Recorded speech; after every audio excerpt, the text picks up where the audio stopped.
Hello. So today our topic is about optimization. This is one of the application of differential calculus. So here uh, you just need to find the minimum and maximum values and relate it to the context to the problem. Usually, um, usually some problems related to this as is like uh, getting or knowing the greatest strength. Yan, nakalagay naman dito. Strength, highest voltage, maximum profit, longest distance. That can give you an optimum or best value. Okay, so here I have a guideline or general way to solve optimization problems. So number one, you need to identify the known and unknown quantities. Part of this step is to um, illustrate, to have some illustration. No, halimbawa lang naman. No? Halimbawa, meron akong meron akong bakuran, no? May bakuran ako, may bakuran ako, tapos ngayon may mga fences ako. Ano may mga fences ako? Mga fence. Ayun, gusto ko mangyari is, ilang, hindi, kung meron akong 50 na fence, no? Halimbawa lang yun, halimbawa, ano, gaano kalaki kaya yung magagawa ko? No? Uh, ano nga, gaano kalaki? Kumbaga, area, pag ganyan ba? Pag ganyan, o pag ganito, yung balance. Meron kasi balance lang.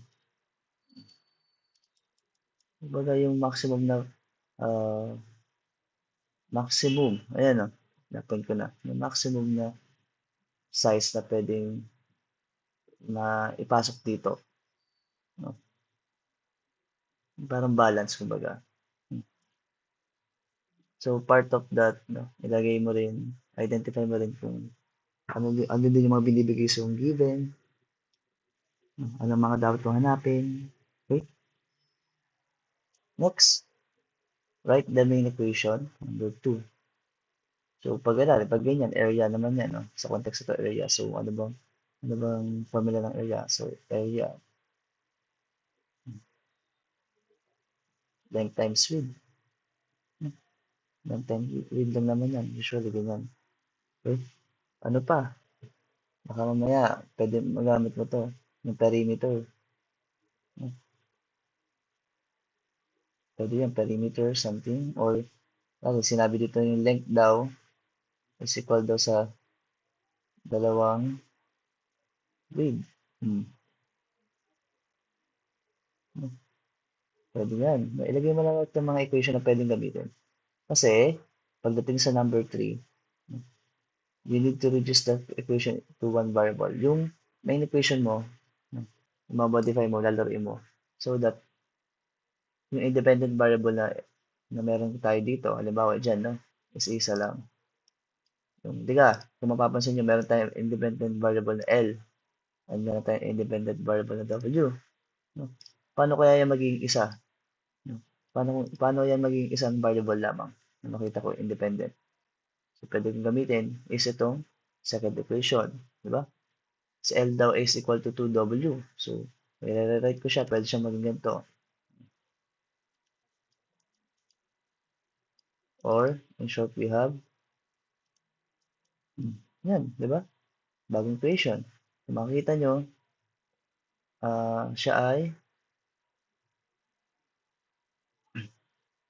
siya ay isang variable lamang. No? We have a function with respect to W. No?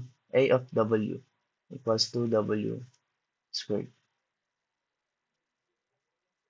Next, number 4, medyo option, hindi. mahalaga siya, actually mahalaga siya, pero optional siya yung pwedeng gawin. Analyze mo lang, ano daw yung possible na value ng domain? Anong possible value ng W? No? Na kung saan kailangan tama din yung maging output. Sige, since we are dealing with length, no? Length kasi to, no? Size ganun. Wala namang pong ano, wala namang wala namang negative na value, diba? Wala namang negative na length. Usually positive naman siya. Especially wala namang irrational. Okay? So, yun. So, pwede mong gawin is, yun. Basta, it gives you idea na hindi dapat pwede mag-negative. Okay? Hindi dapat negative. Hindi mo pwede gamitin yung mga negative value for length. Okay? Next, find the maximum and minimum value using calculus. So, pag ganito, relative extrema. Okay? Balikan lang natin. First derivative test. Okay? Kung ito si A of W natin, A of W. So, kukunin natin si A of W. Kukunin natin si first derivative dyan. Diba? Si A, first derivative dyan. dA over dW. Diba? First derivative. And then, equate mo siya sa 0. Kasi critical point, diba? Kapag critical point, ginagawa natin is kinukuha ang first derivative. Tapos, after nun ay in-equate sa 0 para makuha ang critical point. After nun, pag nakuha mo sa critical point, paano malalaman kung siya ay minimum at maximum? No? Gamit ka ng second derivative test. Okay? So, in this case, ganito. So, pag nakuha mo second derivative, yan na.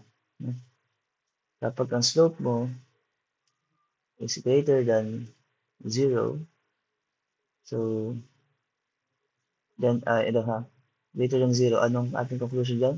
Siya ay, una muna ay concave downward. Diba? Wait lang. Hindi pala. Concave upward pala to. Kasi positive ng slope. Concave upward. And then, since upward siya, so, yung maximum na yon is, diba, yan, restrict ha. May maximum, hindi, maximum. Meron tayong relative point. And then siya ay concave upward. So, nakabuka pataas. O, ano itsura niya? So, therefore, that is relative minimum. Okay? How about this one? So, nag-second derivative test ka, nakuha mong value is less than 0. So, negative. So, that is concave downward. Concave downward. So, itong point ko, downward daw concave. So, ayan. Ganito yung concave niya, no? Pahiga. So, in short, we have here relative maximum. Yun.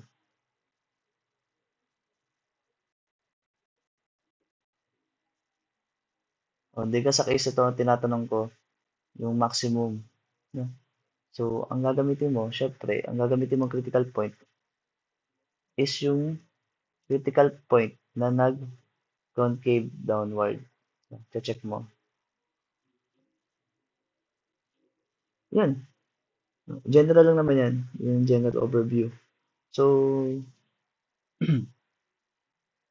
so, para mas madali natin maintindihan, let's try to solve some problems related to this. Okay? Minimum cost of box material. So let me explain first. No? A closed box with square base is to have a volume of 4,000 cubic centimeter. Okay? Cubic centimeter. Yan, we're dealing with volume. The material of the top and bottom of the box is cost 6 centimeter per square meter. Gusto ko lang siya ilagay kasi meron tayong volume. Ito naman ito na yun volume. Tapos, top at bottom is 6 cents per square meter. Take note, no? Close box siya, tas square yung base. So, kung square ang base, so yung top at bottom, basically, square. No? Square. So, that's why, ito to. So, ito na pala, no? X tong side na to, X din tong side na to. X to, tas X din to. X din yan.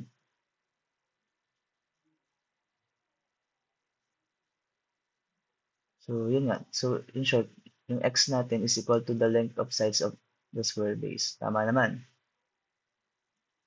And then, ano pa nilagay dito? The material of the top, bottom, and the top and the bottom of the box is cost 6 cents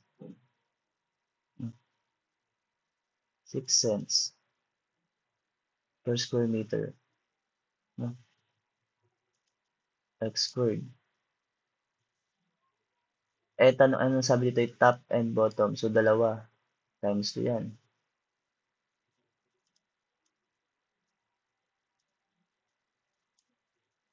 Mm.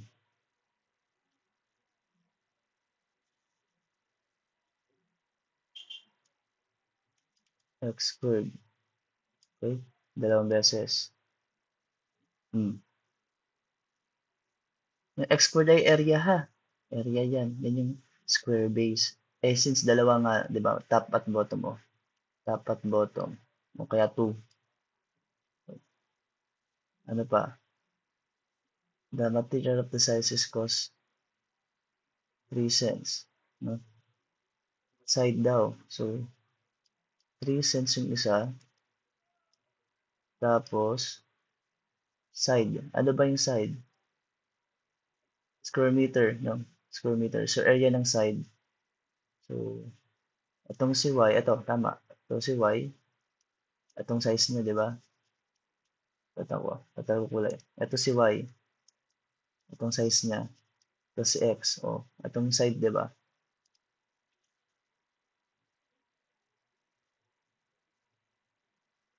Hmm. So, pag pinagsama ko, si X at Y, si X at Y, pinagsama ko, makuha ko yung area niya. No? Area niya. Kaso, ilan ba yung sides? Di ba, 4? 1, 2, sa likod, 3, at yung sa kabilaan, 4, no? Kabilaan. Kaya 4. 4 na face, 4 na sides. Yun. Ang tanong dito is, find the dimension of the box. So, hanapin natin si X and Y, no? So that the total cost of the material is this, no? So, minimum, dapat minimum X and Y. Parang ganyan, no? At minimum point, no?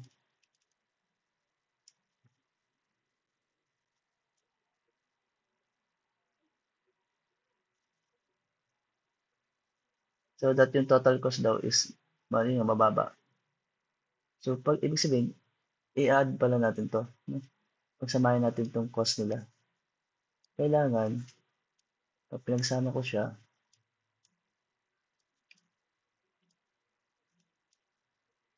cost.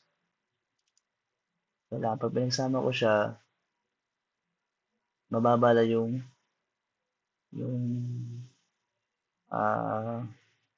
mababa lang yung magagastos.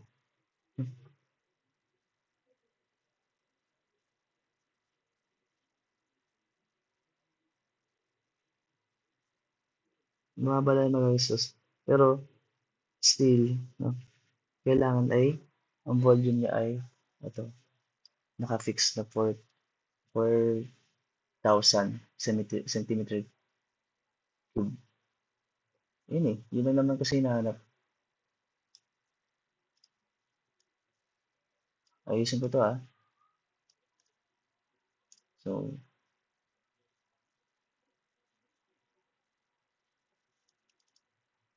6 2x squared.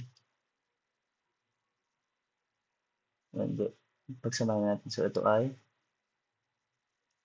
12x squared plus, pera lang to ha. Pera lang yung symbol para alam niyo naman kung ano nangyayari. Plus 12xy. Yan.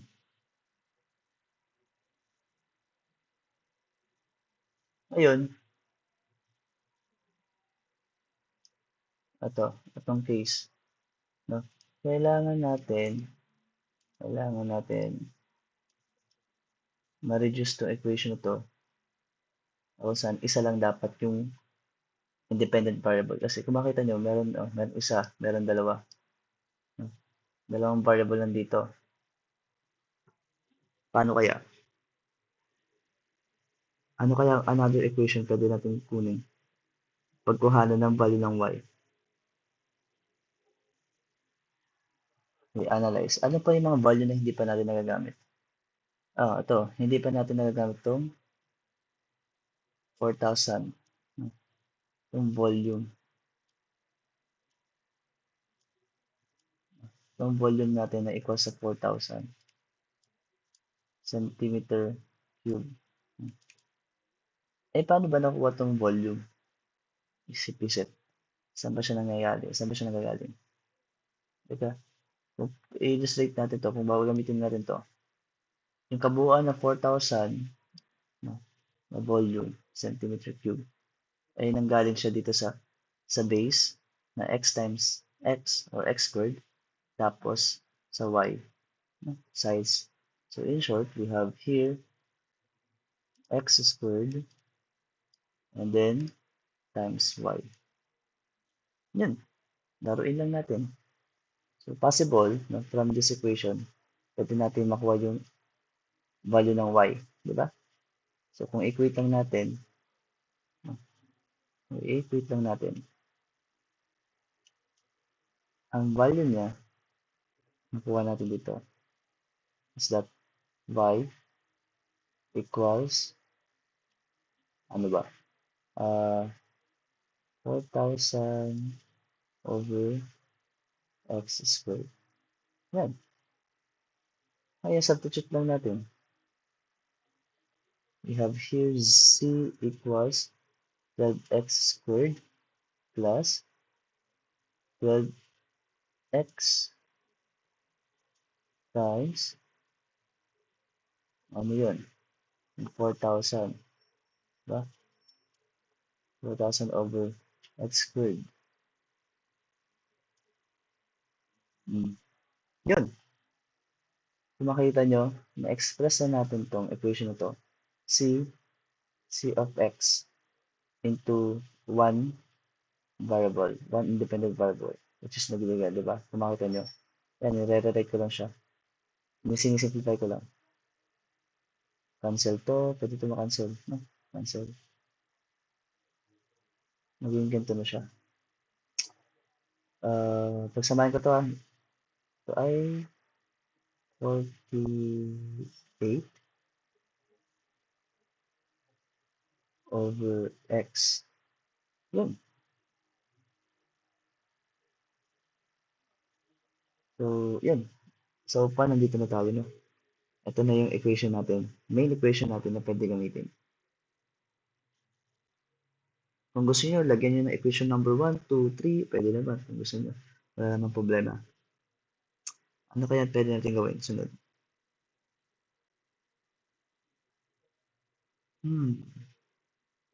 Okay.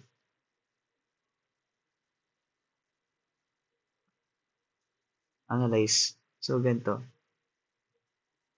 Ano kaya, since ito ay pera, ano kaya dapat ang possible na value pag pera. Since pinag-uusapan natin ay ano yung kailangan makuha natin ay nahanap natin yung pinakamalit na cost. So, kung cost ang usapan, pera. Ano dapat expected natin na value, di ba? So, kapag pera, wala namang negative na pera, di ba? So, ibig sabihin naman, nalugi ka naman, no? So, yung pera usapan, edi, ayun nga, dapat positive ang value ng pera. Output mo is positive. So, paano magiging positive yung output mo?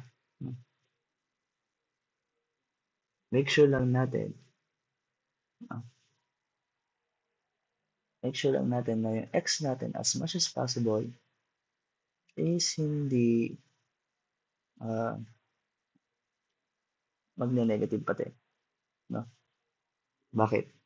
Ano ba yung x? 'Di ba kung babalikan natin, si x dito is the length of the sides, no? So wala namang negative na length. Wala namang negative na sukat. So mangyayari lang 'yun. No? So mayroon tayong constraint dito na kung saan yung x value mo, na ilalagay mong x na value should be always positive. Zero, pwede zero. Sige, sabi natin kung zero. Actually, hindi pwede zero. No? Kung naglagay ako ng zero dito, x ko naging zero, undefined. So, hindi pwede zero. So, from zero, no? Not included zero.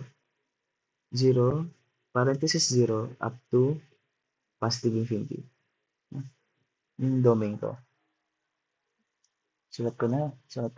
Domain ko,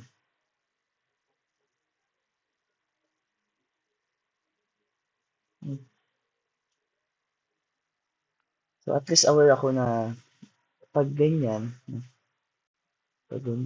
makapagbigay ako, magiging tama sagot ko. Wala, alam naman na hindi naman nagne-negative, so tama naman. Wala naman undefined. Pag nag-input ako dito ng value ng within the domain. Okay?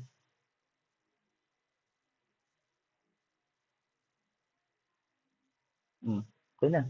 Ito actually sa step number 4 na tayo eh. Nahanap natin yung mga possible na domain at range na domain. Kaya step number 5, kunin na natin yung critical value. Hanapin na natin yung maximum. Ano ba dapat? O minimum point pala, no? Kasi minimum dapat. Minimum this kasi. Kunin na natin. O, anong gagawin? Eh di, kunin natin derivative ito. First derivative test muna para makuha natin yung critical point. Ayan. Kung di-differentiate ko rin naman to, i-rewrite ko lang to saglit. Log x squared plus 48,000 x raised to negative 1. Differentiate. So, si sub x, c sub x, c prime, or itong si dc over dx.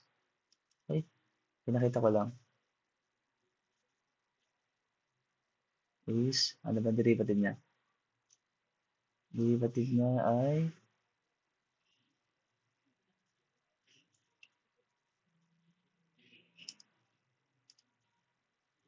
derivative 24x plus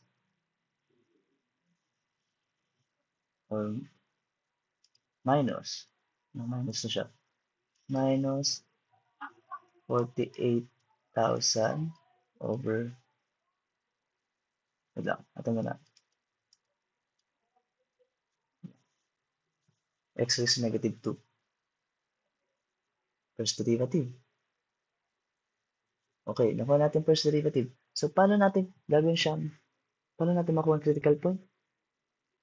Para makuha sa critical point, let c prime, itong si c prime mo, or itong si dc over dx mo, equals 0.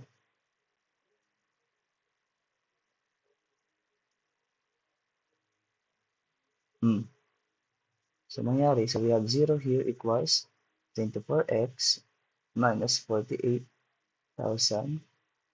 x raised to negative 2. Yun, solve. Solve for x. No value ng x. Solve for x. So, sa case ito, para ma-solve yung x, hindi naman, para ma-solve mo si x, pwede natin gawin is, multiply, wait lang, if we copy this, transpose ko na, transpose ko si negative 48. Sige, solve ko na nga lang. So, this will give us 24x equals 48x raised to negative 2. Diba? And then, multiply both sides by x raised to 2. X raised to 2 or x squared. Bakit?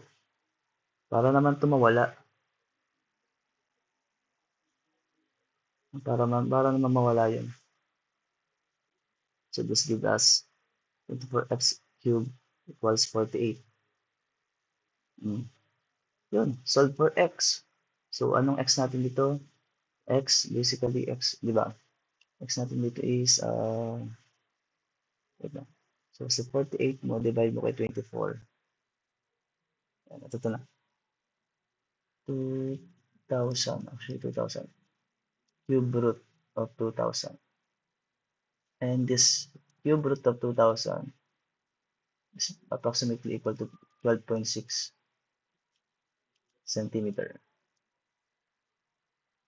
Yan, lagyan ko ng unit para alam ko naman na ito yung length.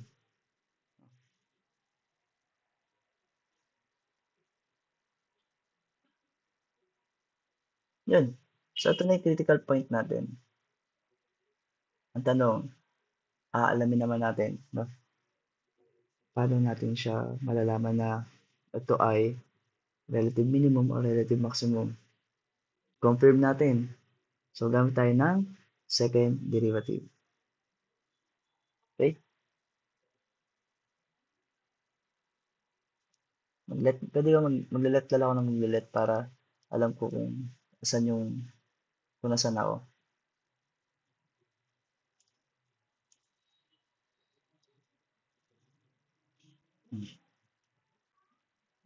Try nyo rin to para kahit pa paano, ito na yung magsaserve as parang divider kumbaga. O, let's see prime equals dc over dx equals 24x minus 48,000 x raised to negative 2. So, ngayon, from that, aking c double prime will be, 24 minus, or hindi, should be positive 96,000 x raised to negative 3. Yan.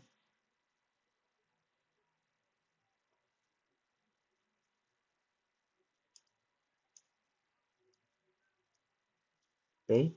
And then, so paano natin gagawin ulit ang second derivative test? Nakuha na natin second derivative. Anong next natin gagawin? Ito-test natin yung critical point. So, also, let x is equal to then 2,000. Okay?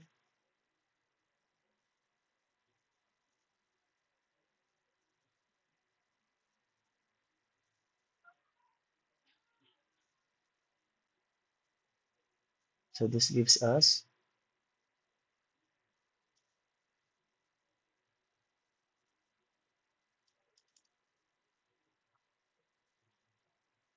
hindi.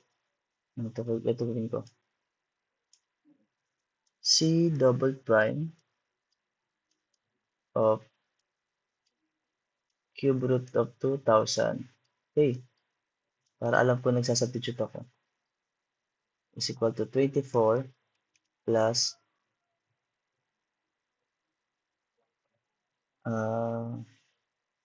96. Then, cube root of 2,000 quantity raised to negative 3. Simplify. So, sagot nito, actually, yung sagot nito ay nasa around no, 48.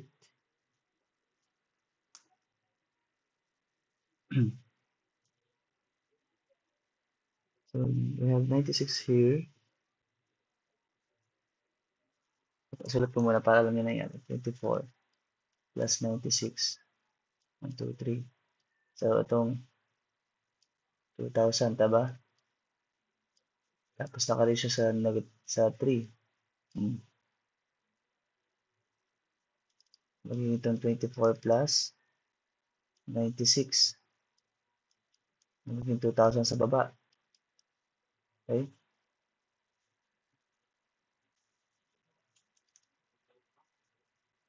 24 plus 40.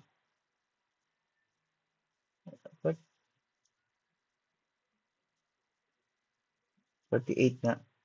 Or, 48.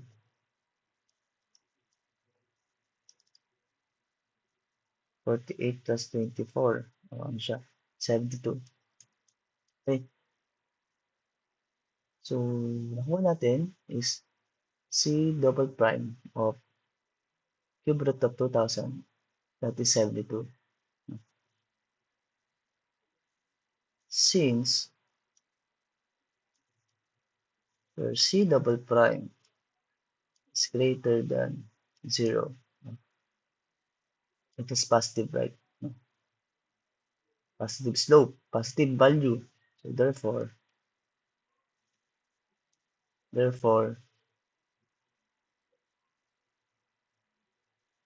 the relative extrema, no? Hindi, o kaya, hindi. Therefore,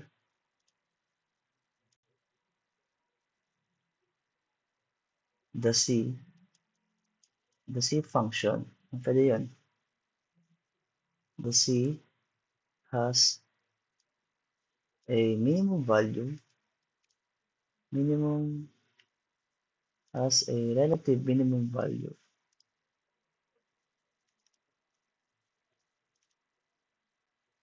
at x equals the cube root of 2,000. May minimum. Ayun naman talaga kailangan natin, di ba? Minimum point. So, yun. So, ibig sabihin, ito na yung x-coordinate. Ito yung x-dimension mo. Ito na yung length mo. Diba? Yun yung length mo. So, paano natin makuha si y? Null value. Continue natin. Para sa y value.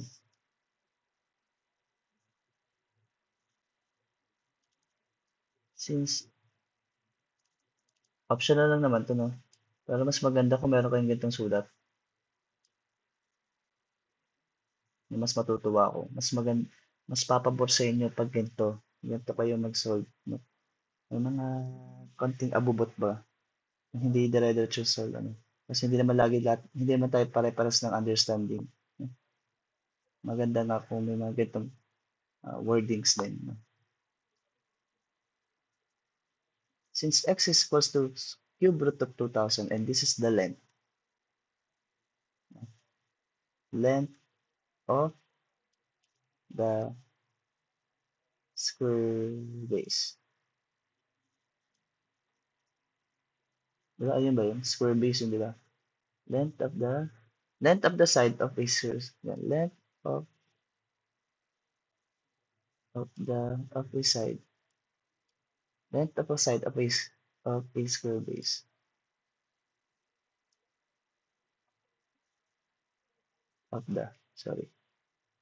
Length of the side of the square base. So, yun. Pwede natin gamitin. Saan natin pwede kunin yung y? Balik lang tayo. No?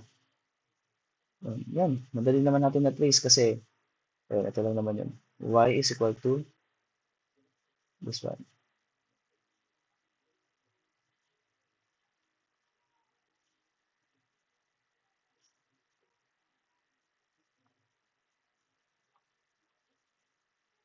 Mm.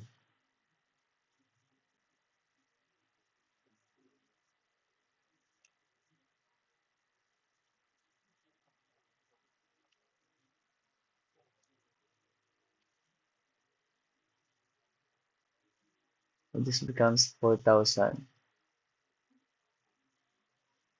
equals the cube root of 2,000 quantity squared. And this is, yan, bigay ko lang yung tamang sagot, no? This is approximately to 25.2 centimeter. Yan. So, lagay nyo na yung final answer. Final answer. Sa exam, sana ganito, no? Lagay nyo itong final answer. Final answer, x is equal to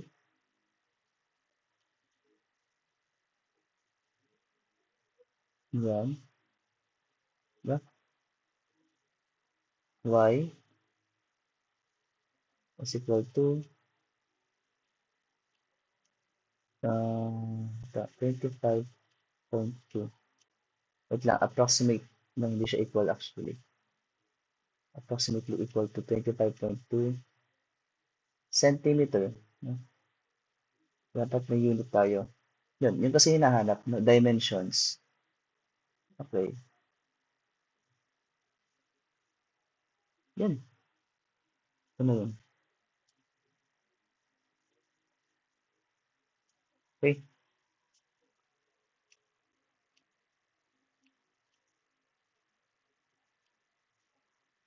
Okay, next.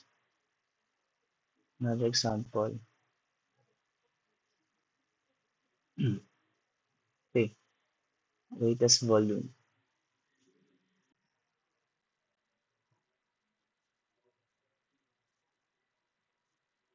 Greatest volume. Okay. Find the dimension of the right circular cylinder of greatest volume that can be inscribed in a right circular cone with a radius of 15 centimeter and a height of 36 centimeter.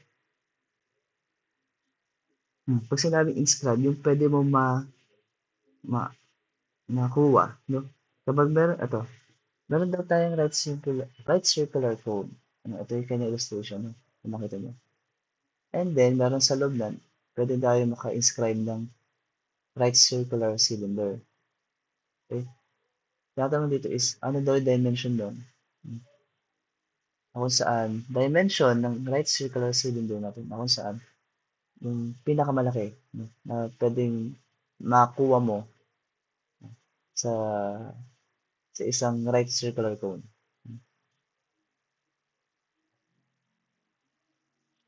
Okay,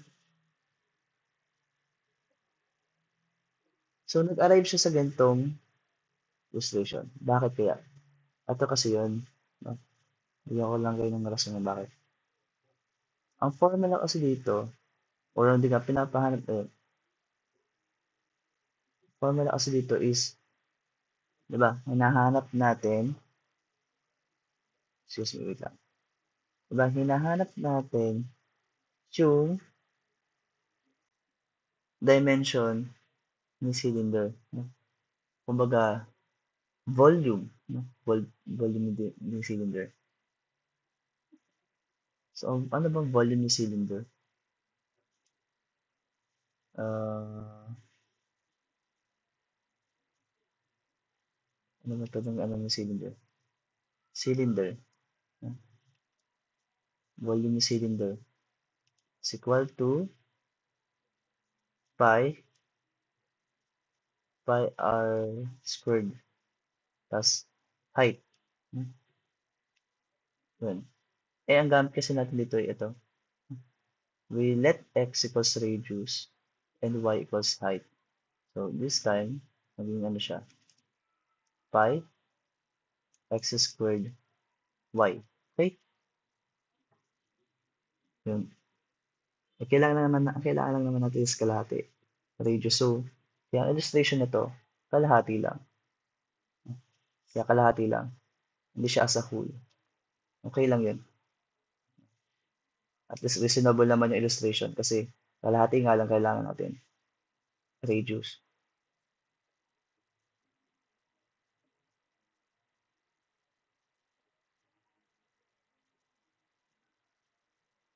Yun. Sa cone, so kalahati.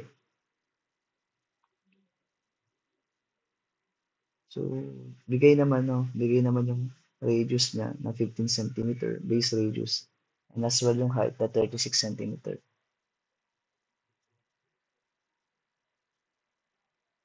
Okay,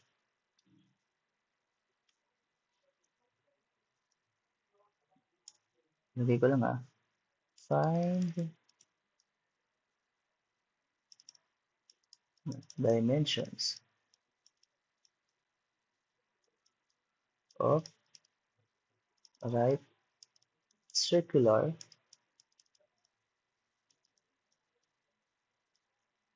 cylinder of, of greatest volume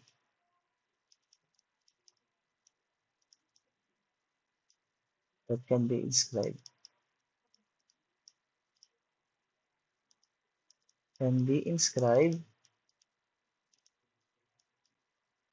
in a right circular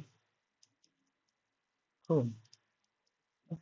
Dimensions x and y. Ayun ang nawawala, x and y. So in short, x and y. Tapos greatest volume pa. No? So yung greatest volume na yan, that represents the relative maximum. Hanapin natin relative maximum. Okay? Ngayon, identify natin yung main equation. No? Volume ng cylinder lang naman. Paano? Paano naman natin itong gagawin or i-modify yung ating equation kung saan isa lang yung independent variable. Dalawa kasi, again, no, dalawa kasi ito. Meron na naman x at y. Paano kaya? Paano natin siya ma-relate itong x and y radius at height ng cylinder sa radius at height ng cone? Ano meron?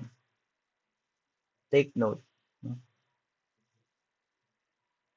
Meron tayong right circular cylinder and then meron tayong right circular cone. So, para silang right angle. So, 90-90. 90-90. May 90 tayo dito. And then, as well as yung ating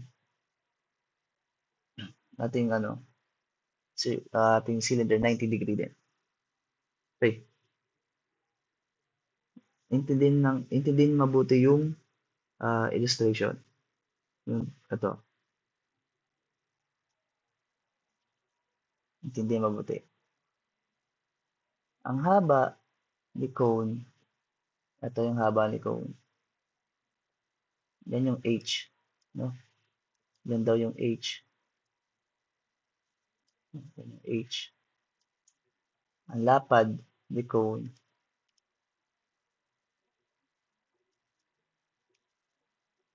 yan yung R. Hmm.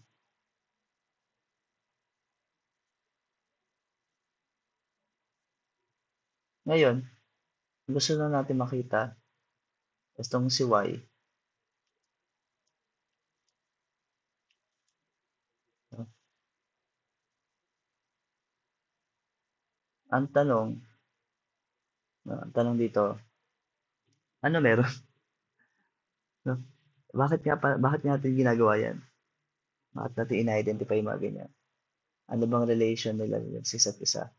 By the way, si X ito pala. X. Hmm. Radius ng cylinder. Meron. Okay. Similar. Uh, kung nababalikan natin, naturo sa inyo, similar triangles. Right angle naman tong si cone, may right angle din naman sa side cylinder, no? Right angle naman lang base, 90-90. So in short, there are similar triangles. O paano naman to naging triangle? Eh, cylinder nga ito. Box nga to eh. Ito kasi yun. Hmm. O to. Yan yung sa cylinder. Ito naman sa cone. O, kita niyo na. Paras pa silang 90 degree. O. So, yun. So, anong information pwede natin makuha dito? Si triangle, ito, ano ba ba? CEA, yun lang, CEA na lang. CEA,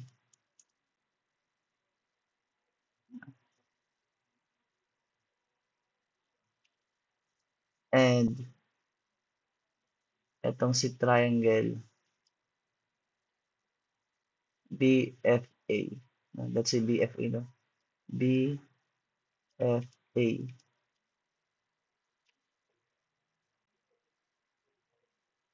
Wait, hindi pala natin kailangan ng Y. Hindi nga natin alam ang Y eh. Nahirapan tayo. Masala lang. Itong si DEF pala. DEF.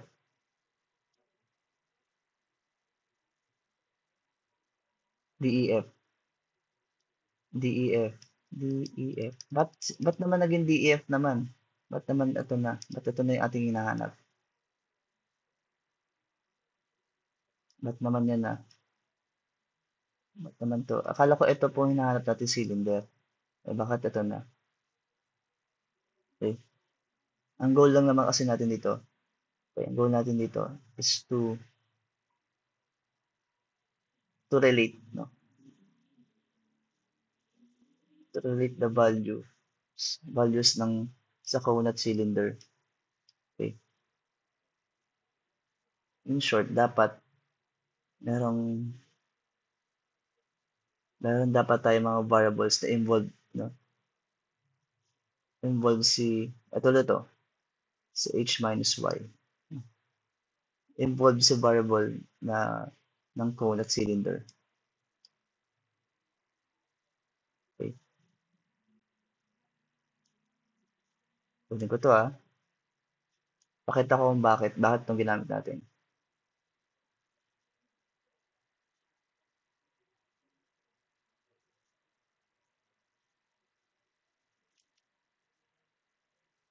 CAE.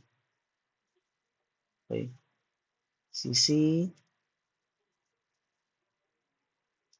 CAE or CEA. So sa CEA, meron tayong height. Sa triangle ng CEA, itong mismong as a whole na yan, no? May height tayo. Pwede natin makuha yung height at radius, no? Ratio nila. Ratio and proportion kasi ito eh. Height at radius, no? Given yon. May height tayo na 36. May radius tayong 15. Okay? And since they are similar triangles, so yun, pwede tayo mag-ratio and proportion. Ratio and proportion. So, yung ratio nun, ng malaki na yun, is equivalent sa ratio ng maliit. No? Yun kasi yun. So, yung yung h natin is equal sa h minus y. No? Ito, equal dito sa, yung haba nito, okay, ay equal dito sa haba ng maliit. H minus y. Haba nito. Kita nyo ba? Yung ratio Ratio. Ratio na. So, we have here h minus y over r. Paano yung r? Paano naman yung r? R. Okay? Yan, kung mapapansin nyo, yung base lang naman ni Yung base lang naman ni x dito is kasing haba lang din naman ang base na 'to, no, maximum. Okay? So, in short, yung r natin is equal to x. Yan. So, ito, pwede natin dito kunin yung second equation. Okay?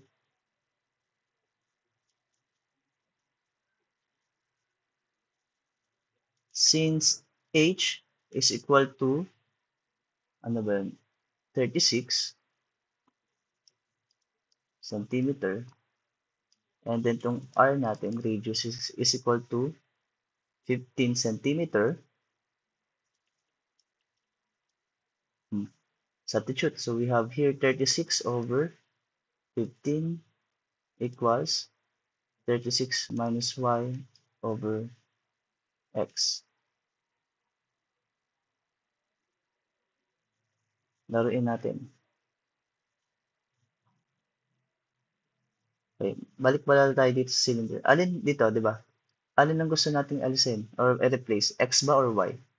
Sa tingin ko mas madaling i-replace yung y. No? Y na lang. Kasi yung x ay x squared kasi yun eh. So, therefore, equate natin ito sa y. Equate natin sa y. Ano ba? Ano ba pwede makuha dito? Ito ay, ano ba natin is 180 minus 12x over 5 over 5. Yan. Kung y natin ay ganyan, therefore, yung cylinder natin,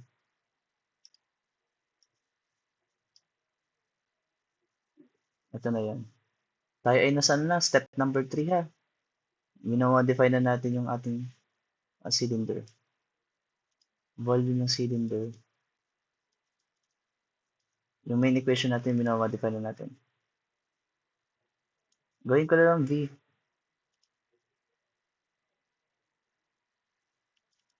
Yan. Para alam natin na pag letter V, pag big letter V is cylinder lang yun. Volume. Okay. V is equal to pi x squared. And then yung y is, limang kulay ng y natin dito. Y ay purple. We have 180 minus 12x over 5. Yun. Simplify. Kung kaya i-simplify, sige lang. Simplify natin. And you will get here v is equal to 12 pi over 5 times 15x squared minus x cubed. Okay. So, tapos na tayo sa step number 3. So far, ito na nating main equation na gagamitin. Ito yung i-differentiate natin mamaya. Ano next na gagawin? Analyze lang natin. Medyo analyze lang natin. Ano kaya dapat value ng x dito?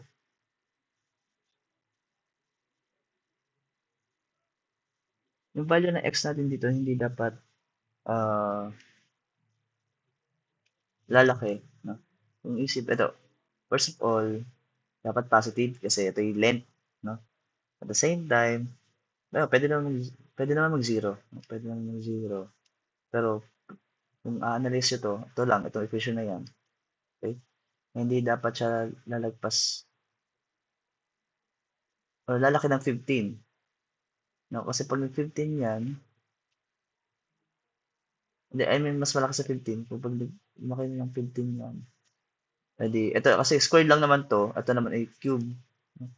Pag ganun, baka sakali mag-negative na, edi, mag-negative na yung volume mo. So, So, yun. Yun lang naman analysis dito. Anyway, let's proceed na.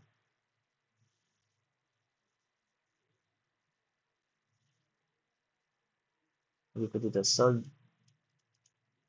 for d prime.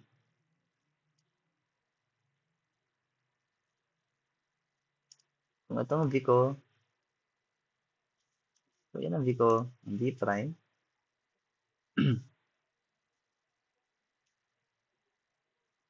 d prime natin, d prime, or itong dv over dx, okay, is equal to 12 pi over 5, tapos derivative yung sa loob, 30x minus 3x squared. Yan, first derivative. And then, let d prime equal 0. Critical points, no? Kukunin natin critical points kasi gusto natin makuha yung relative extrema, maximum, no? Particularly maximum. So, we have here 0 equals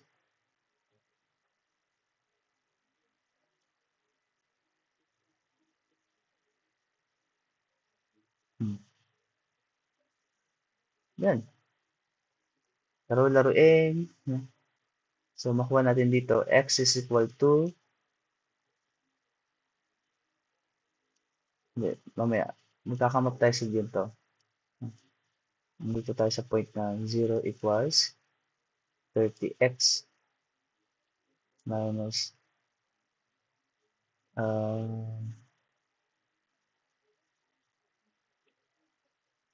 3x squared. Okay. Tapos kunin natin yung factors na to. So we have here 3x times ano factor na 10 minus x. Okay. O baka kayo magtaka, sir, baka paano to nangyari? Ano ba nangyari dyan? Ano ba nangyari? Sige, pakita ko na nga. Pakita ko na. So ito yun. Gusto ko mawala to or gusto ko ma-transpose something. So, ginawa ko, minultiply ko both sides by 5. So, we have here 12 pi over 30x minus 3x squared. Ngayon, paano ko? Gusto ko ito mawala. Gusto ko mawala. Divide ko both sides by 12 pi. So, naging, ito na, naging ganito. Okay, naging ganito siya. Ngayon, sir, bakit naman naging ganito? Ano meron? Ay, nag-factor out lang ako. Nag-factor out ako ng 3x na common nila.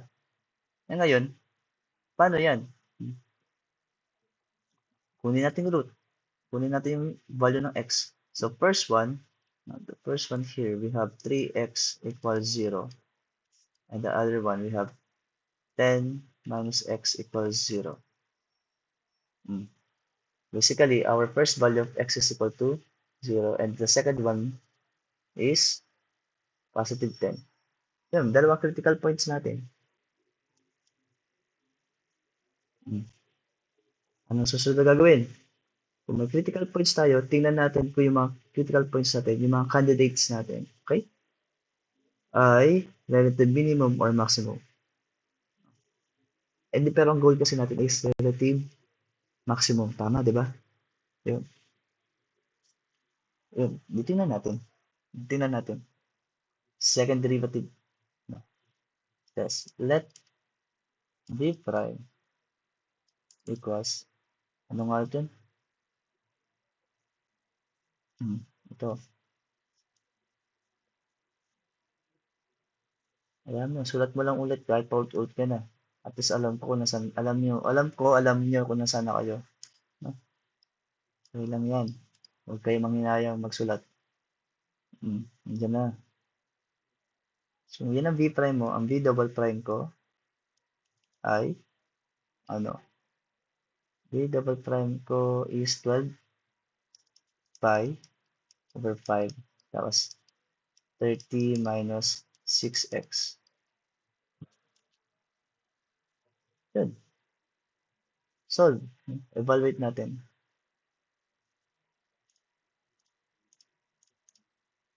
At critical point, x equals 0.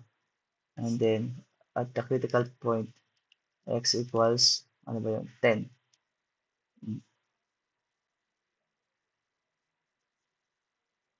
We have here, v double prime of 0 equals 12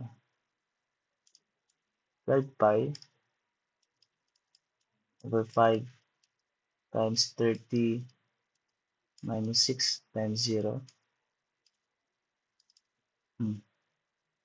We have 72 pi. How about this one? At v double prime equals 0 equals 12 pi over 5 times 30 minus 6 times 10. No?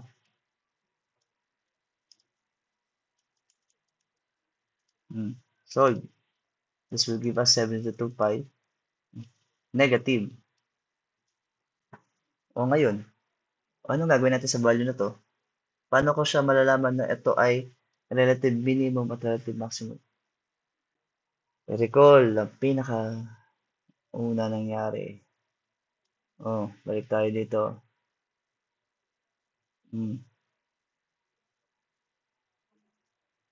Kunin ko to ha.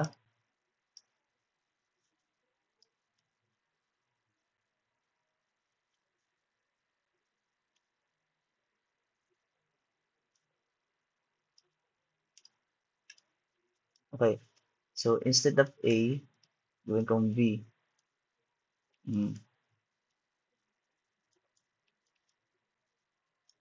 Game. Pag ang critical point mo, hindi ka may critical point ka, in-evaluate mo, nag-apply ka ng second derivative test, and then yung value niya is greater than 0, concave upward siya, no? Tapos relative minimum. So, sa case ito, meron tayo nag-positive ng slope. Ito yun, di ba? Ibig sabihin, ito na yun. Ito ay relative minimum. Next, pag nag-second derivative test ka, ang nakuha mo, no, is negative na sagot. So, that is relative maximum. So, in this case, meron tayong negative na sagot sa second derivative test. So, this is relative maximum. Alin ba dapat kailangan natin? Minimum or maximum? Greatest volume, edi relative maximum. Diba? Pakialam natin sa isa. So, therefore,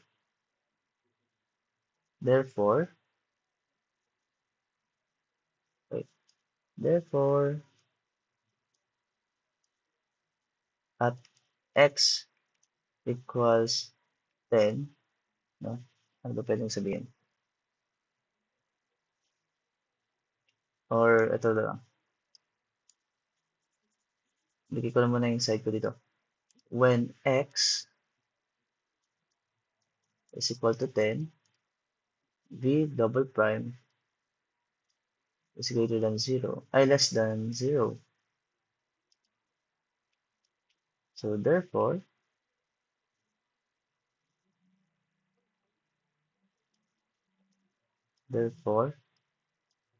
v, the function v, as relative maximum, no, yun.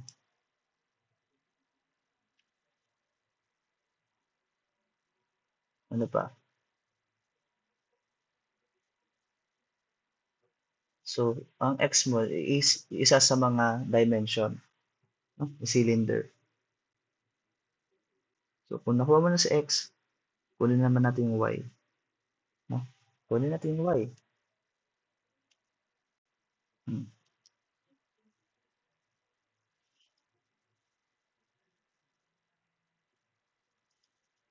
Since x was 10 centimeter. Centimeter ba?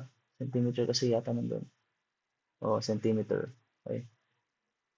Since x is equal 10 centimeter, then yung y natin, saan natin kukuha yung y?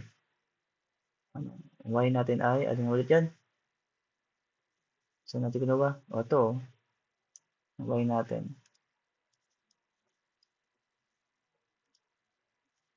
Hmm. Tuloy natin.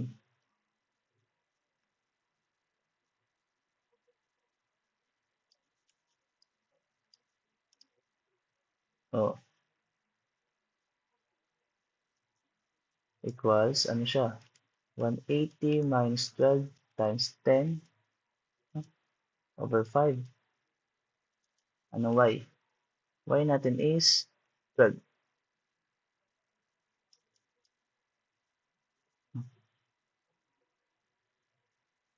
Final answer. Lagay ko dito.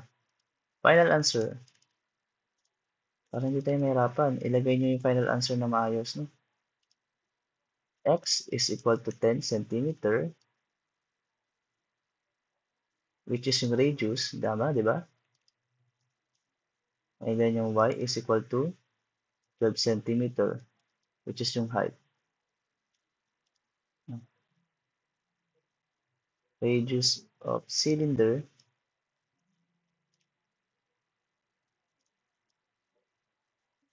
height of cylinder. Yun. Ito na yung final answer. Hmm. Yan. Sana nakatulong. No? Sana naunawaan nyo. So far, naintindihan ba? Ang mahalaga dito is alam nyo yung general way of solving this. Okay, general way.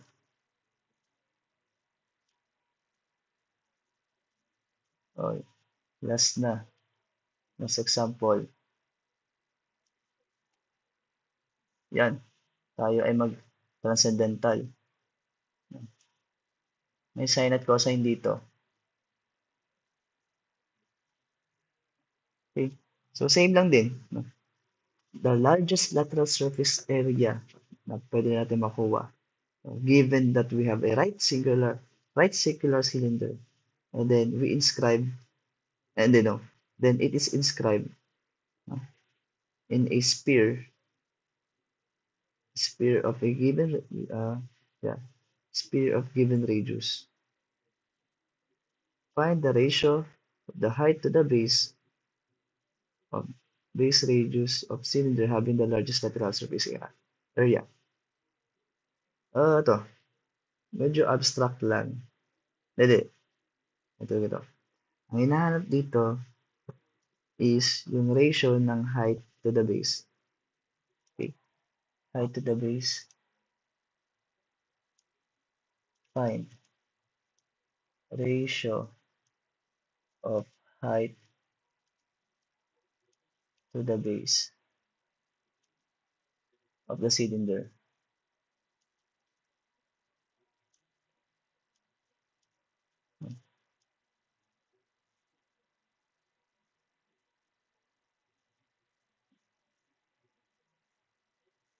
Height to the base.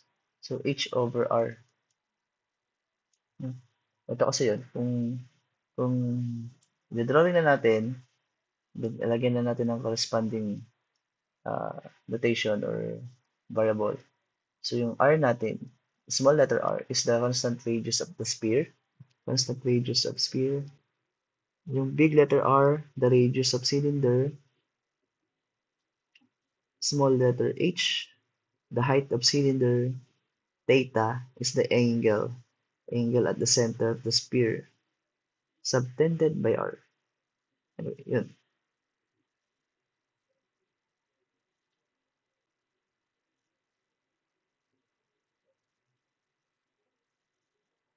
Ito yung angle na yun.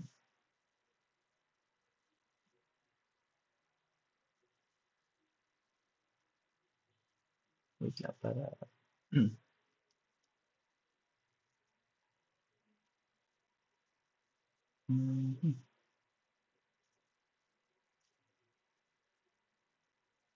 So,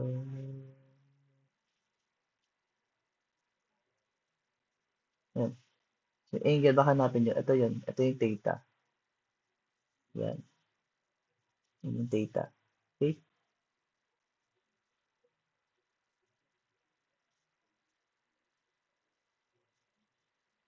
Yun, paano natin sisimulan?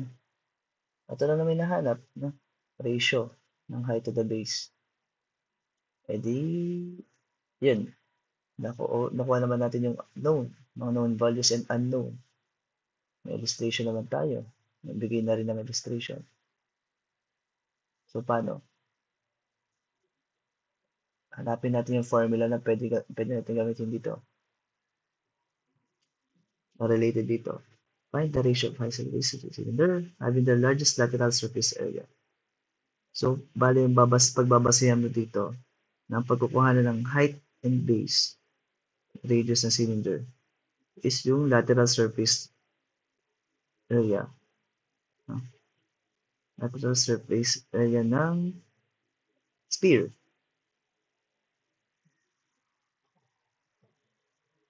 Just lateral surface.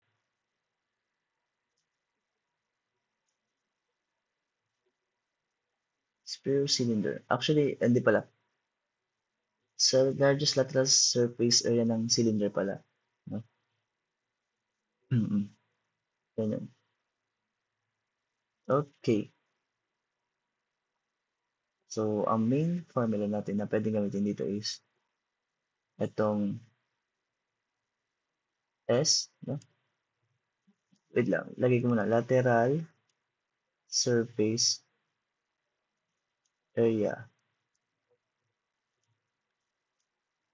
Area of the cylinder. Okay. Lateral surface area of the cylinder. Ngayon, ano talaga exactly formula niya? Si S is equal to circumference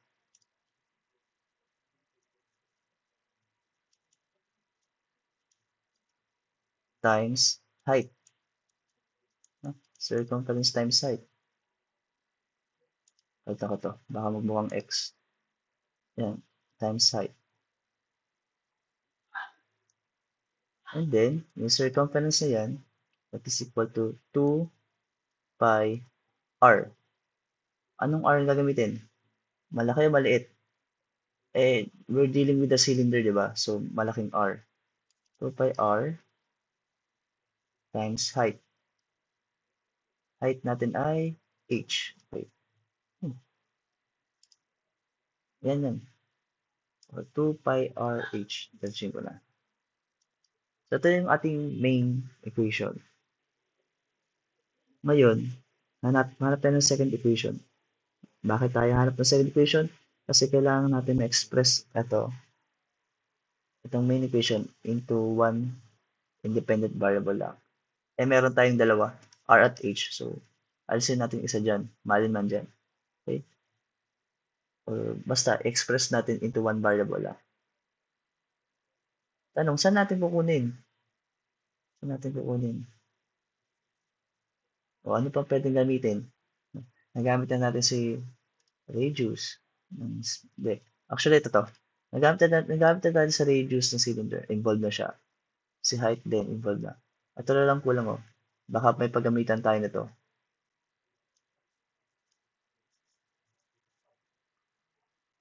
Saan? Constant radius ng sphere. Radius ng sphere, oh.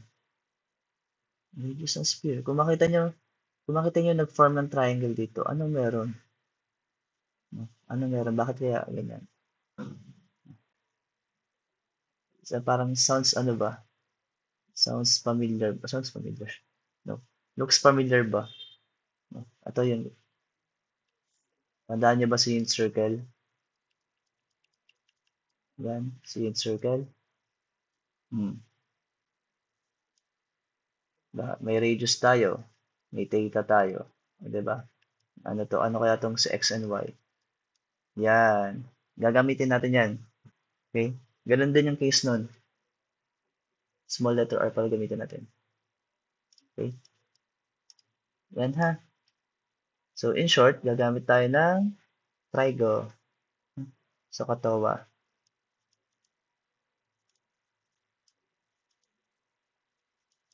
Ay, ano So, katawa. So, katawa. Okay, i-ano nyo, tingnan mabuti. Kung yun ang si R, at ito si R, okay. Itong nasa baba niya, ito. Oh, ano yan? Ito yun. Diba ito yung angle? O, yun ang, so, yan ang angle sa gitna, yun sa center. O, ito yung angle na sa center. Ito yun. Ito yung sa x-axis. No? Okay? H over 2. So, we have the here, H over 2. Ah, yung H minus 2. O nga, H over 2 nga. H over 2. Hmm.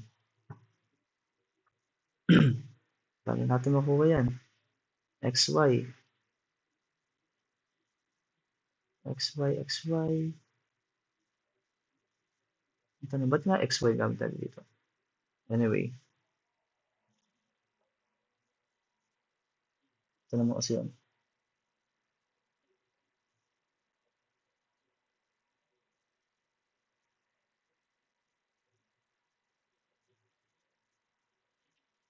Anong next natin gagawin?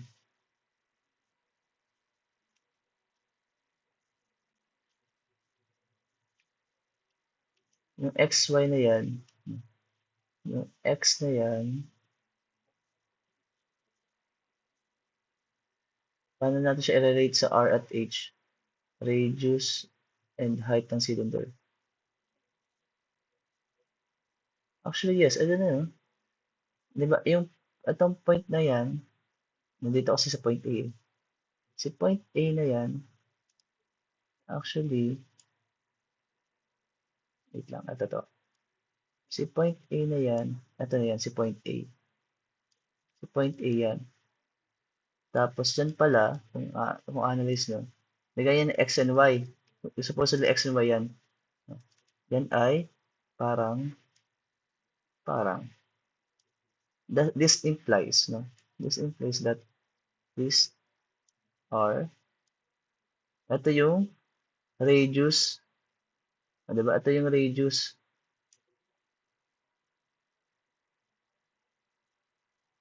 ng cylinder, big letter R, and then, yung height ng cylinder, letter H.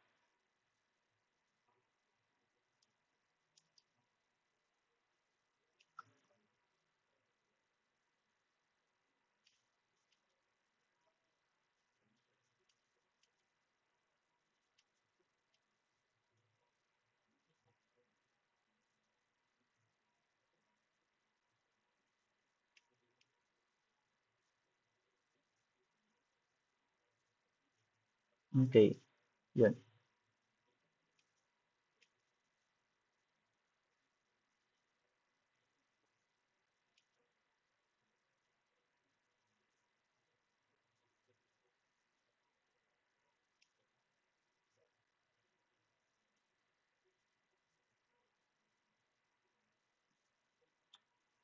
Sige.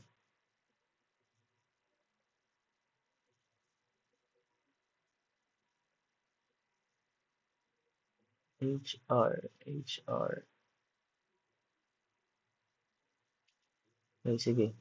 Tuloy natin. Okay. So, katawa. Sine. So, katawan muna tayo, no? So, sine theta is equal to opposite at hypotenuse. Diba? And then, yung opposite natin dito is itong, ano nga ba to? By the way, ano ba to? Yan ay, kung itong adjacent natin, itong hypotenuse, ano opposite natin? Basically, that is H. Diba?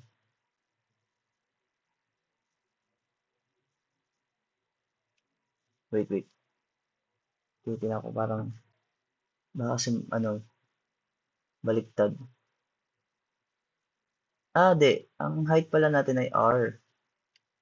Big letter R ang height natin.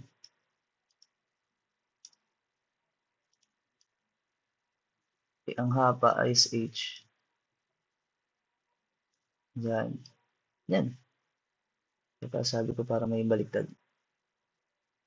I-ano nyo lang. Itugma nyo lang to. Try nyo itugma to sa isa't isa. Para di kayo malito. Okay.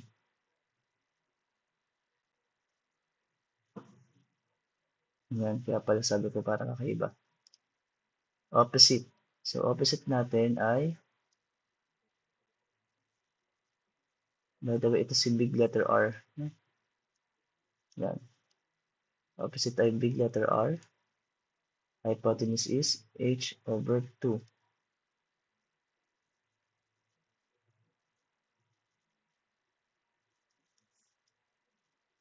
Next, cosine. Cos theta. We have adjacent over hypotenuse.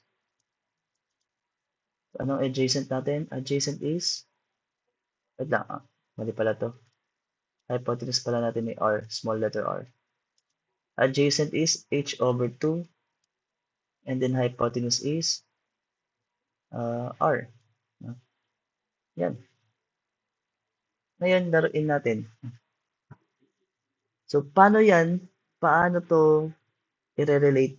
No, itong mga secondary equations na yan dito sa main equation natin. Sa 2 pi r RH. S is equal to 2 pi RH. Paano natin relate yan? Di ba? Ang kailangan natin, meron ditong R at meron tayong H. So, what if itong si sine theta equate natin kay R, and then ito kay H theta equate natin kay H. Ulitin ko, si sine theta equate natin kay big letter R. Kasi yun lang naman nakalagay dito, big letter R.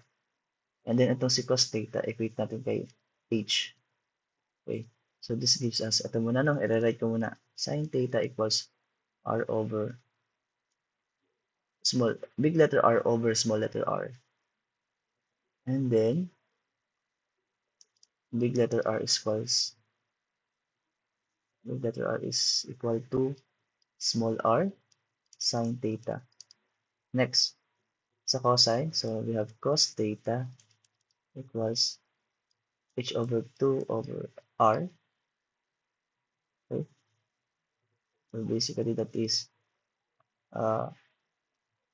h over 2r. Diba?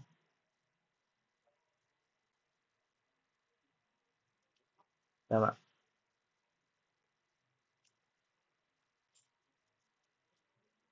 Wait lang. Hindi. Ito pala yun. Okay. So, pag ganyan, divide both sides by r. Ay, multiply both sides by r. So, this will give us r cos theta equals h over 2. Then again, multiply both sides by 2. So, we have 2r.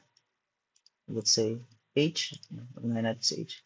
H is equal to 2r cos theta. So far, meron tayong dalawang, secondary equation. Ngayon, substitute natin.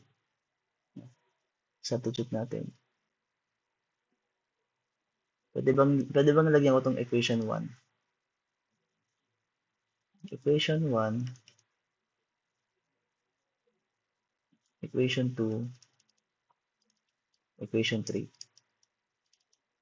So, yan, combine.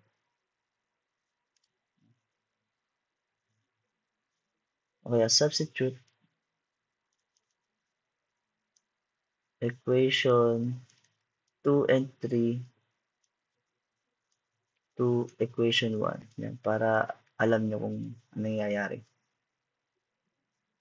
So, ito is equation 1 ko. Diba? Lagay ko lang. Yan sa equation 1 ko. Substitute ko. This will become S is equal 2 pi. Anong R ko? That is r sine pi times, anong h ko? 2r cos theta. Pi tuloy eh. Theta pala. Yan. Ano natin? Express natin yung main equation natin sa uh, single independent variable, which is theta. No? Theta. So, ano gawin natin? Uh, simplify nga natin para maganda tingnan.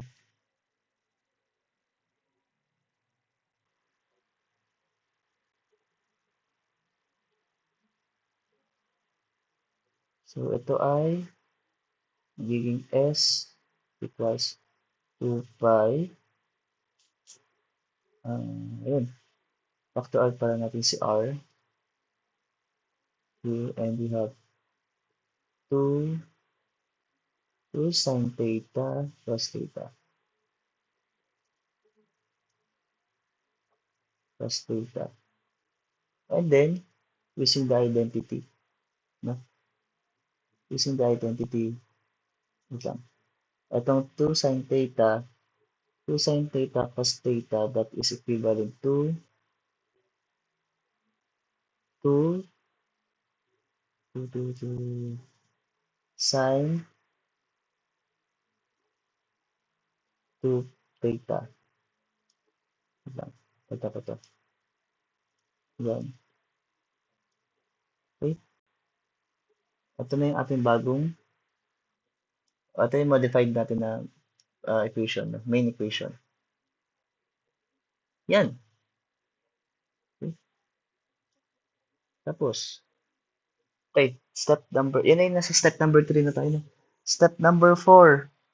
So, ano ba possible na value ng theta na kung saan maging acceptable yung sagot? Ano nga ba?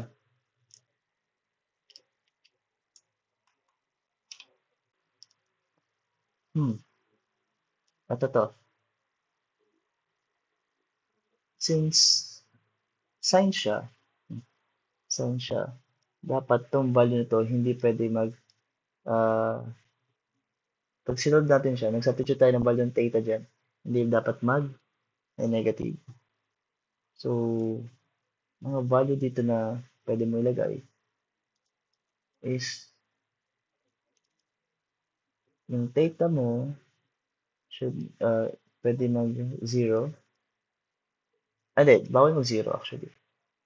Bawal mag 0. Or between interval lang ng 0 up to pi over 2, 90. 0 to 90.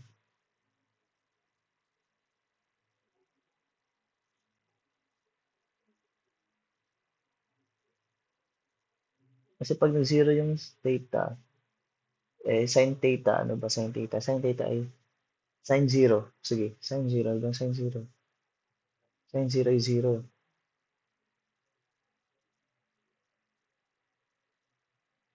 Hmm. Tapos, ito. Paano kung pi over 2? Okay naman pi over 2. 90 naman siya. Kaso times 2, 180. Di nag-0 na naman. Oh, 0 na naman sa, bali sin, kung sa degrees, siya ay sin 180. Sin 180 ay 0. 0 din. So, in short, dapat in between lang, no, sa domain.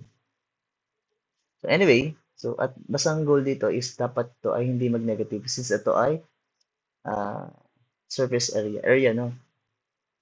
Area, sukat siya, sukat. Wala naman negative na sukat na area. Okay. So, solve for first derivative, no? Nasaan na ba tayo? Kukunin natin critical value. No? Alamin natin yung, ano nga ulit? Sabi dito, ratio of height to the base of the cylinder. Pero, ano pa dito? Largest lateral surface area. No? Isa pa. Lagi ko pala dito. Ang hint kasi. Largest lateral surface area. So that is basically the relative maximum. Hanapin natin yung relative maximum. Solve for S.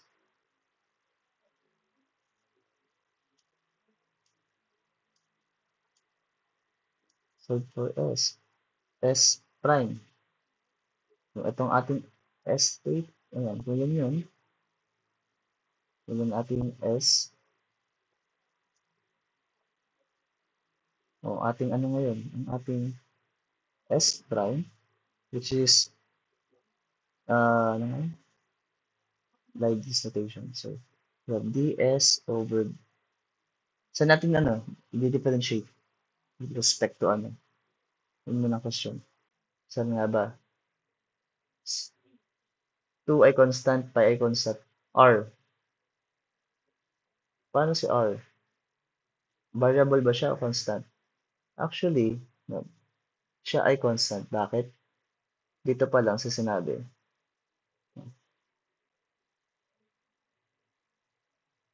Given radius, largest lateral surface area.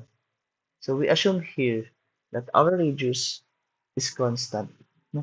Constant siya sa lahat ng ano sa ano sphere. No? Hindi naman nagbabago yung radius ng sphere. No? Constant naman siya. Bigyan sphere ay sabi natin perfect. No? Perfect naman siya. Eh, kahit saan point dyan, yung radius ay iisa lang. No? O to, tulad ito. Kung kahit naka 2D view, circle, iisa lang naman yung radius. Hindi na nagbabago. Kaya constant ang R. No? Constant ang R. So, anong di-differentiate natin? Anong variable? Eh di itong theta, yung angle, kasi yun ang nagbabago. Okay? ds over d theta.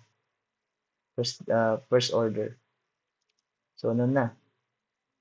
We have 2 pi r. Okay. Derivative nito.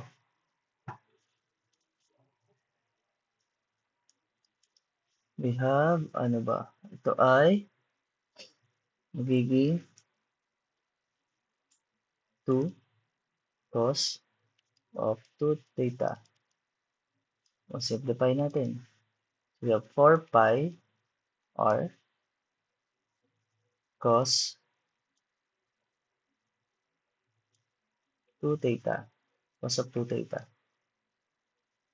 Yan. Yan ang first derivative. Ngayon, let s prime equal 0. Bakit ulit natin gine-equate sa 0? Kunin natin critical value. Kunin natin critical value. Pag kinuha sa critical value na mangyari, so we have 0 equals 4 pi r of cos of 2 pi. Solve.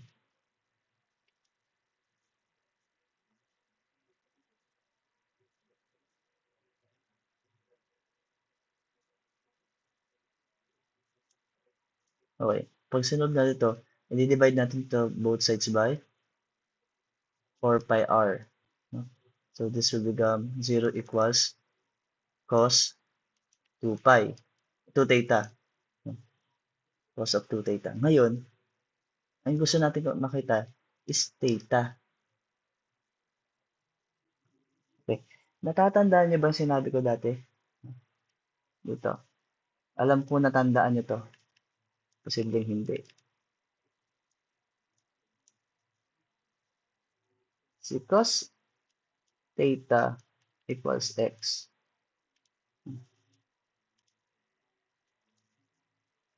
So, cos theta equals x. So, ngayon, kung gusto ko makuha yung value ng theta, that is cos arc cos of x equals theta. No? Sa case na to, yun ang gusto ko mangyari. Baliktad. Babaliktad rin natin. So, mangyari, ito ay magiging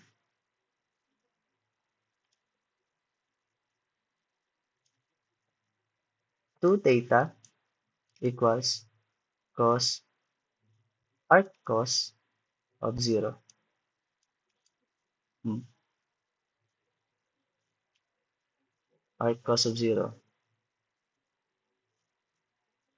O, divide both sides by 2. Dahil kukuha natin yung theta which is arc cos of 0 pa rin. Over 2. Actually yan. Hindi, wait lang. Simplify muna natin to. Ano ba yung arc cos of 0? Arc cos of 0.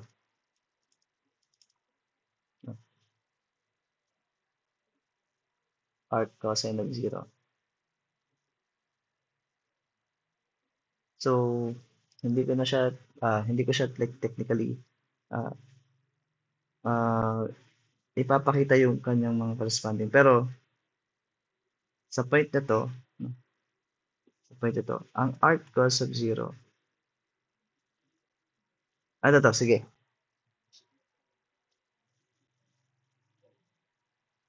balik tayo dito. Sa umpisa, okay, magawa na lang ako, arc cos of 0. Tandaan yung note ha, circle ako dito. Hawak kasi yung circle, halimbawa, ano. Ayun, may point ako dito. Wait lang. Sige, may point ako dito. May theta ako dito. Ayun, meron akong x and y. Diba? Diba si x and y, itong si x, at itong si y, paano natin siya nakakompute? Diba, nakakompute natin siya by si x ay cos theta. Diba? Cos theta. Tapos itong si y, sin theta. Diba? Diyan natin nakakompute yan. Ngayon, what if, ito nga, ang case natin ay ganito. Case natin ay ganito. What if ngayon, ang binigay value is 0 ang x. Ano no? Oh yeah, 0 ang, ito yun nga, 0 ang x. Di ba cos theta yun? Well, originally, cos of 2 theta yun. Ngayon, hanapin natin yung theta, equivalent value ng theta. So, arc sine. So, ito kasi, yung 0 na yun, that is yung corresponding x and y value, or in this case, x. No? Kung ang x ay 0, okay, kung ang x ay 0, ano kaya ang value ng theta? Ano ang value ng theta na kung saan magiging ano ng magiging angle, anong angle o value ng theta or angle na kung saan pag inano mo siya sa cos theta, magiging 0 sagot. Pag in-evaluate mo yung cos theta niya, 0 ang sagot.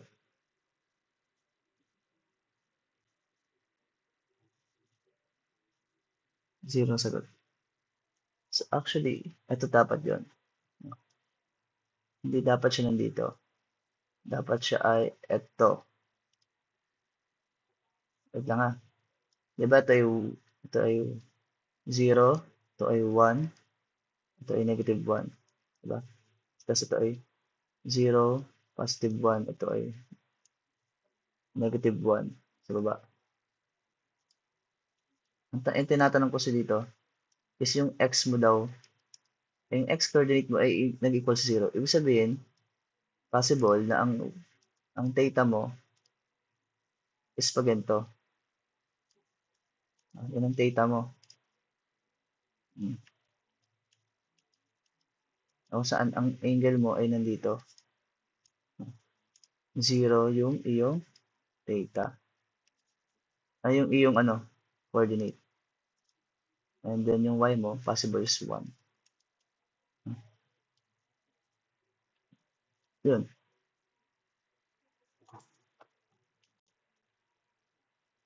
Okay? So, anong theta mo? Therefore, anong theta mo?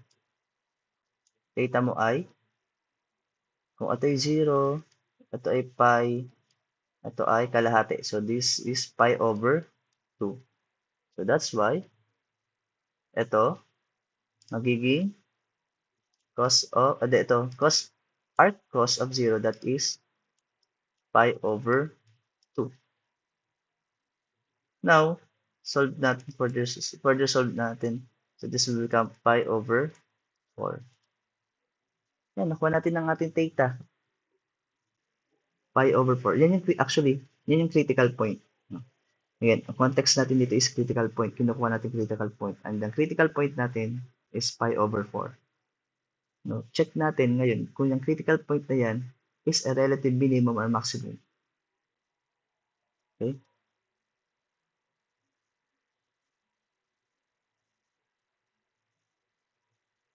So, gawin natin. O di solve for S double prime.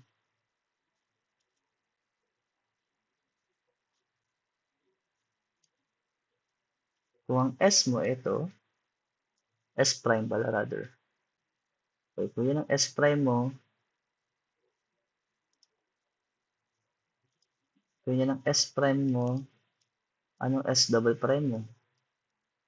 S double prime ko, which is this one, second order,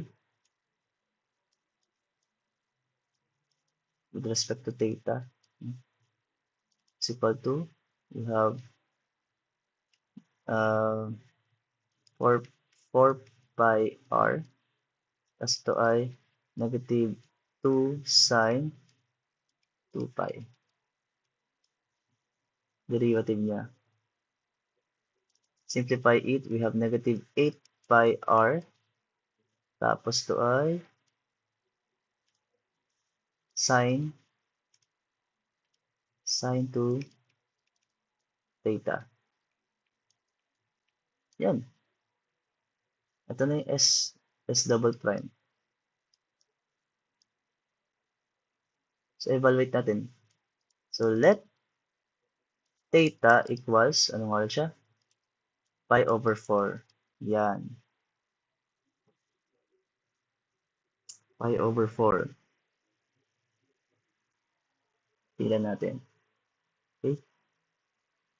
So, we have here S double prime of pi over 4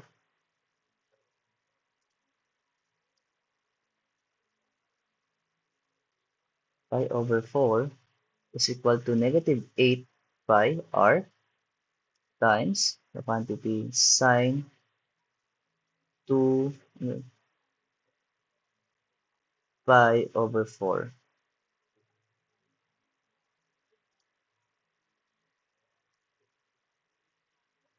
2 times pi over 4. Yan. Simplify.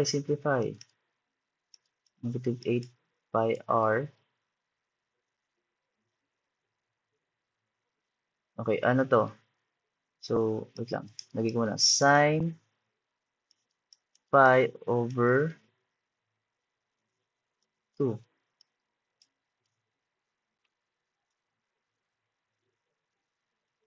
Okay, pi over 2. So, anong pi over 2? Ano ang sine pi over 2? Nandito tayo. Parang katulad ng kanina eh. Ito pala yun, oh. Ito na pala. Very good. Ang galing. So, pi over 2. Sine. Ito, oh. Sine pi over 2. That is 1. Ang galing. Nandun na pala.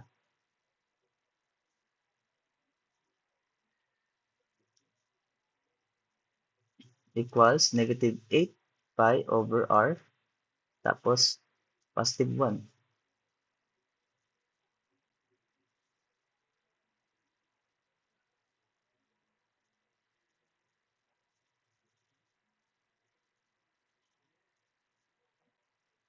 Yun. So, we have here positive 8 pi r. Ay, negative pala, negative 8 pi r. O baka kayo magtaka, sir, may r pa, ano meron? Yan pa ay constant. No? Constant yan. Parang pi din siya, constant. Okay? Ang mahalaga, nakita mo kung anong final answer. That is negative 8 pi r. Okay. Ngayon, yun yung second derivative, no? Second derivative na evaluate natin. Second derivative test. So, ano meron? Anong gagawin natin dito? Okay, balikan natin yung kanina.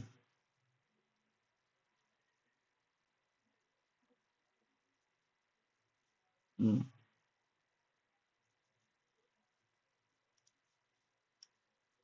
Kunin ko ulit to, hirawin ko. Ayan.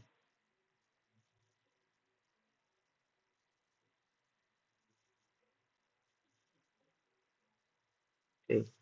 Kapag si S mo, S double prime,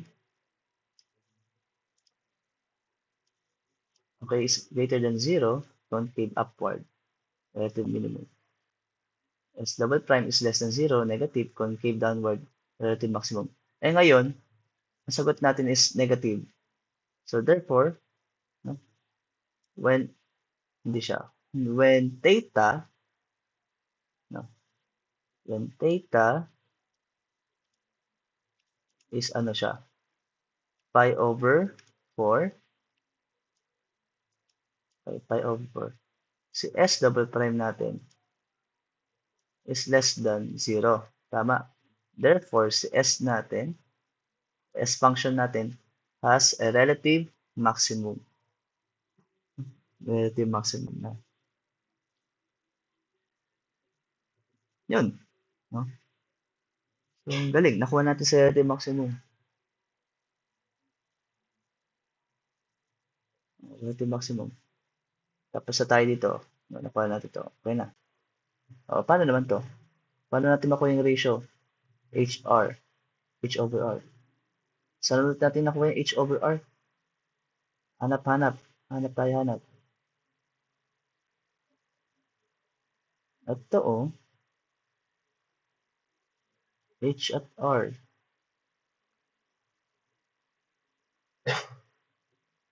Hmm. Paano ba yan? Small letter H at big letter R. Kunin natin.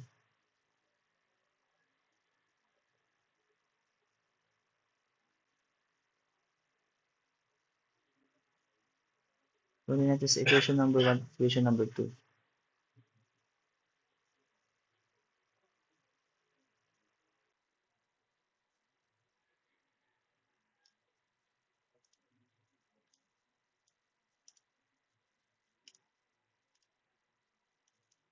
Ratio H over R. Okay. Kunin natin yan, ha. Kailangan lang naman natin is H over R. So we have H over R here equals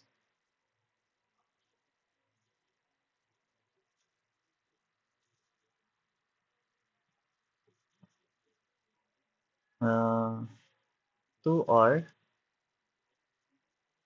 cos theta over ito to, R sin theta. Okay? Ngayon, simplify natin. No? Since alam mo naman, since theta is equal to pi over 4, okay, so we have here 2R cos pi over 4 over R sin pi over 4. O ano, evaluate. Pi over 4 ay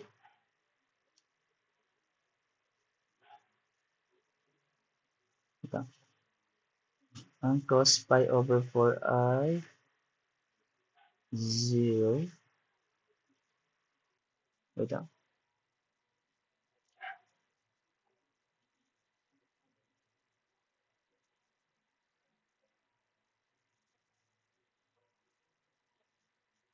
At pi over 4 pala.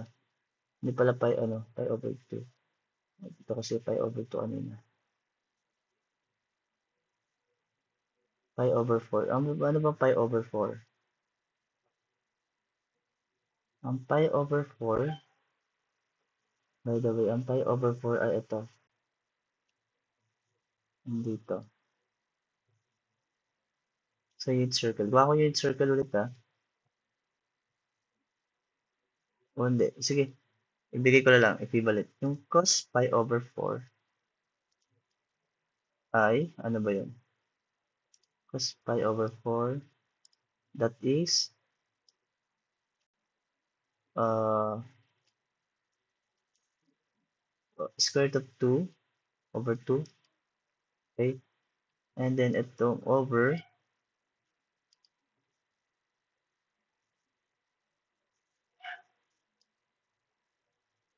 okay? Tapos itong si r sin pi over 4. Sin pi over 4 ay, siya ay, uh, square root of 2 over, oh man, square root of 2 over 2 din. So, magkakancel to parehas. Kakancel yan. And this gives us, ito rin, cancel. So, this gives us h over r, ratio nila equal to. So, ito yung isa sa mga answer. Okay? So, as for the final answer,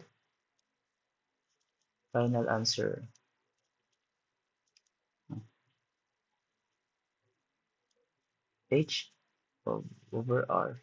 Ano daw? Sort ko muna. Height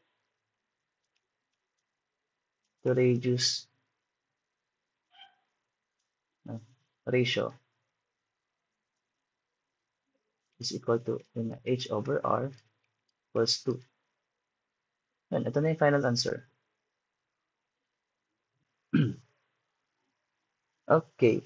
So, yan. Ganyan po yung pag-solve, pag-analysis ng isang problem ng related sa optimization. Okay.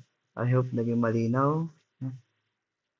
Sa ngayon, no, kung mapapansin nyo, parang haba ng ginagawa natin. Pero, ganito. Sa tunay, madali lang siya. Basta na malinaw sa inyo yung general guidelines na ginagawa. Kaya lang siya mahaba din. No? In-explain ko kasi kung paano siya nangyari, anong ginagawa. And yun, may mga computation ako, which is dapat dinediretso ko na lang. Okay? Ulitin ko kailangan sa part nito, no, bukod sa alam niyo na yung mga derivative, alam niyo yung pagkuha ng relative maximum at minimum. Kasi yun lang naman kailangan dito no, sa optimization. Pangalawa, kahit pa paano, dapat alam mo yung formula na gagamitin. Main equation, and then also, alam mo kung paano mo i-derive yung second equation. No? Tapos, from that, alam mo kung paano mag-modify ng main equation. No? Kailangan, kasi sa main equation, isa lang yung independent variable na involved. Okay? Tapos yun, critical point, was critical point, tapos relative maximum, minimum, titingnan mo kung yun nga. No? Then yun na, solve. Kung ano man hinihingi, kung ano man hinahanap. Okay. So, sana malinaw. No? Sana makatulong to, and then, good luck sa susunod. No? Kung meron mang ganitong topic, no? Sana masagutan nyo. Okay?